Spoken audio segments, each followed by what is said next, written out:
Il nous faut plus d'ambulanciers sur les routes. Nous n'avons pas les capacités de répondre aux appels d'urgence qui rentrent. Cet ambulancier a 20 ans de métier. Habitué à venir en aide aux autres, c'est à son tour de lancer un cri du cœur pour demander de l'aide. Radio-Canada a accepté de protéger son identité pour sa sécurité.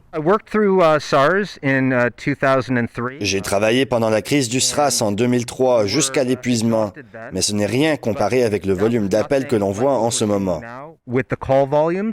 J'ai vu des ambulanciers prendre des appels en fin de quart, les mains tremblantes. Je ne sais pas si c'est la faim, l'épuisement ou autre, mais ils prenaient les appels car ils savent que les citoyens ont besoin d'eux. Le syndicat représentant les ambulanciers de Toronto raconte que nombreux sont ses membres approchant le point de non-retour. Nous faisons des heures supplémentaires tous les jours et ça doit cesser. Nos membres sont à bout. Ils m'appellent tout le temps, certains en larmes, parce qu'ils ne peuvent tout simplement pas suivre le rythme et ont besoin de répit. Et ils ne sont pas les seuls. Je suis inquiète. Les infirmières me disent « Je ne sais pas combien de temps je vais tenir ». Selon cette thérapeute, l'épuisement professionnel se manifeste par de la fatigue mentale et physique, mais aussi par le détachement émotionnel. Nous ne pouvons pas nous permettre d'avoir des travailleurs de première ligne détachés de leur travail, mais c'est pourtant l'un des signes les plus courants de l'épuisement professionnel.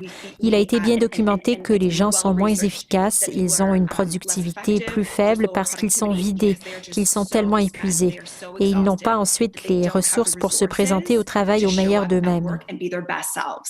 Le syndicat des ambulanciers réclame que les travailleurs à temps partiel passent à temps plein pour gérer la demande. Cette semaine, la ville de Toronto a adopté une motion pour résoudre les problèmes de santé mentale et la fatigue de ses ambulanciers paramédicaux. Un rapport est attendu pour le début de l'année prochaine. En attendant, la thérapeute recommande aux travailleurs de première ligne de déconnecter des écrans de temps en temps, de méditer 10 minutes par jour ou de prendre une marche en extérieur, mais surtout de faire attention à leur sommeil.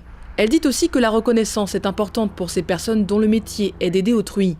Une mission que prend à cœur cet ambulancier.